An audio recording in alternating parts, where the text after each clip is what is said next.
So guys, I've just moved the camera slightly more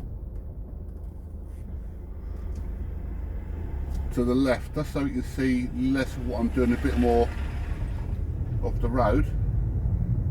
Let's see if that works. So again, I'm not going to be talking too much. I'm just going to sort of just do what I'm doing. We're just off to Horndon now, so it's about a 15-minute drive.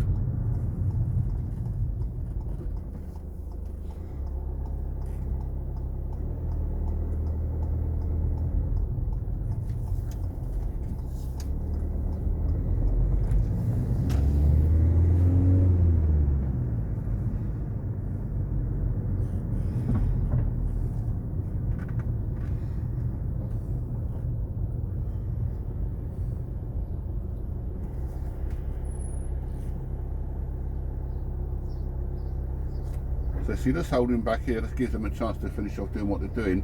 And by holding back, it makes our steering so much easier to get around that parked vehicle, because the harder you turn the wheel. The closer you get, the harder it is to get the car around.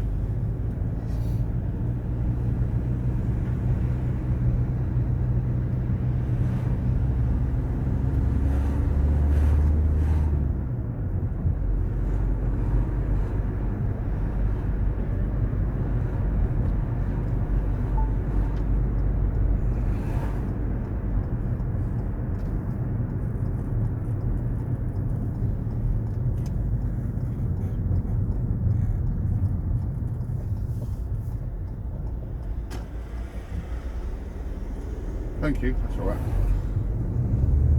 To be fair, she did, a bit late though.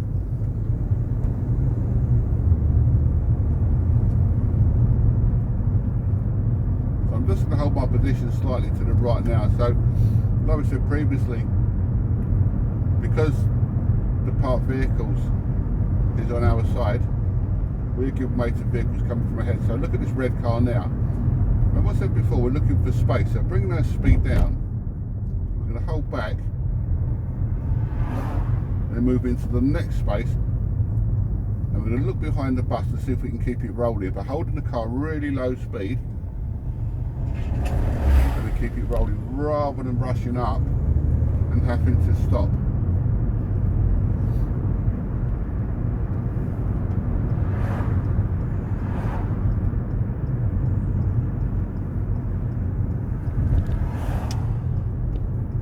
You notice here I've left it in gear 3, no need to change, so that speed was quite nice, and the roundabout was open.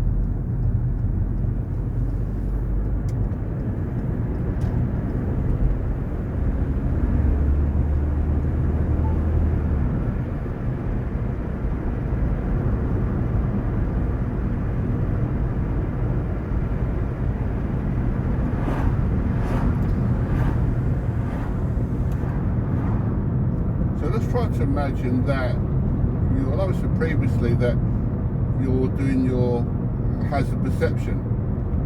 So you look at the videos and see what hazards develop as we drive. So I'm not going to point them out. You can do that yourself, and then you can drop me a message and let me know what ones you spotted, if any.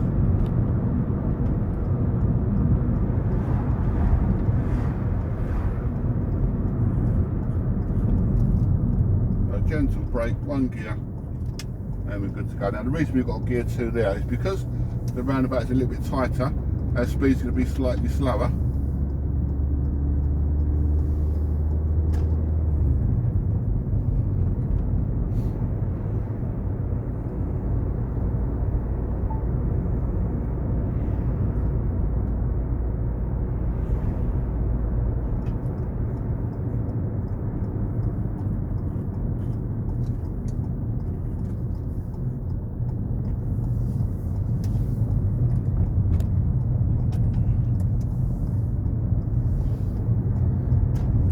Pick up on things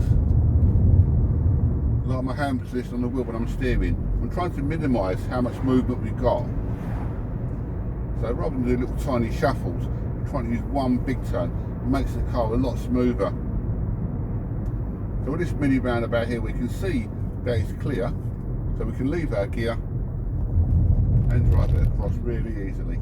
Again there, because we wasn't doing a lot of steering, we didn't need to have to reduce our speed as much.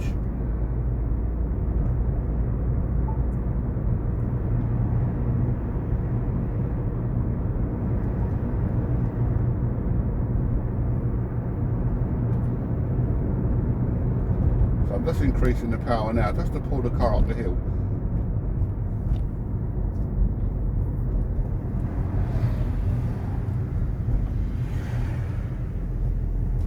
So we've gone gear 2 there because it's slightly uphill.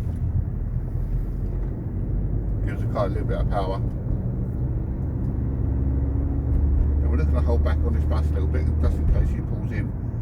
And it gives us more of a chance to try and get round him.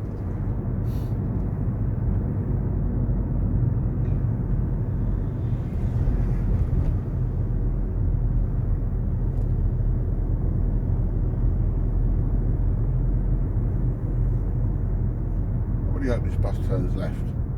Get out of our way. Typical. You knew that was coming, didn't you?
Guys saw this limit is a 50 at the moment.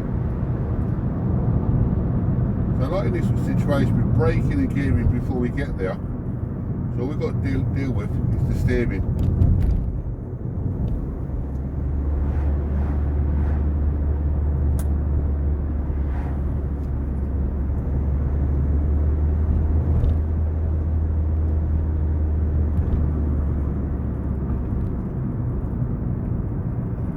So positional bends is really quite important. So for the left bend, I'm going to move the car slightly right and then move it back into the edge of the curb now to widen the angle. Then for the right bend, keeping it slightly to the left until we get our view.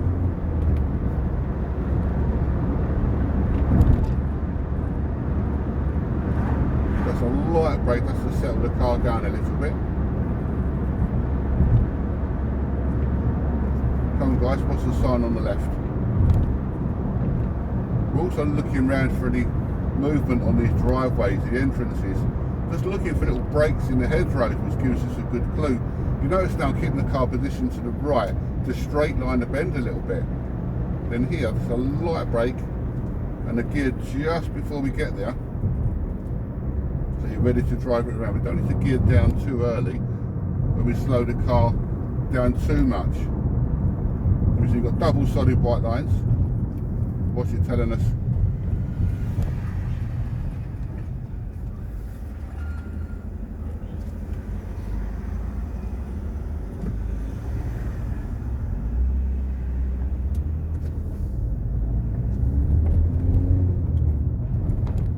And we drop it back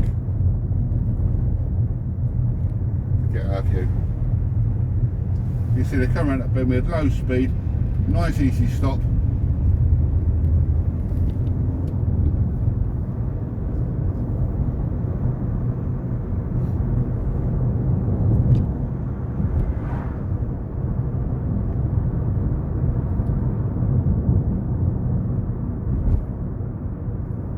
So I'll just hold my car back now, give this truck a chance to turn.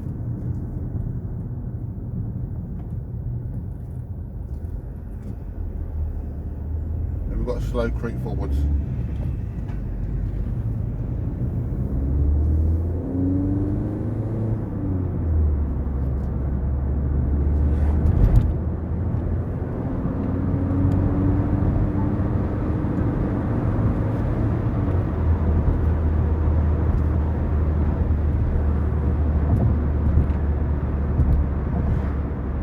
don't know if anybody you noticed the speed limit has increased to 60, so national.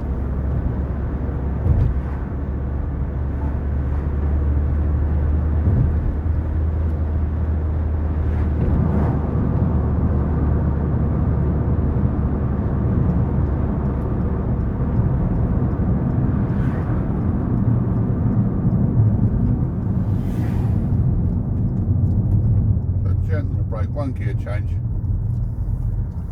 and we're good to go.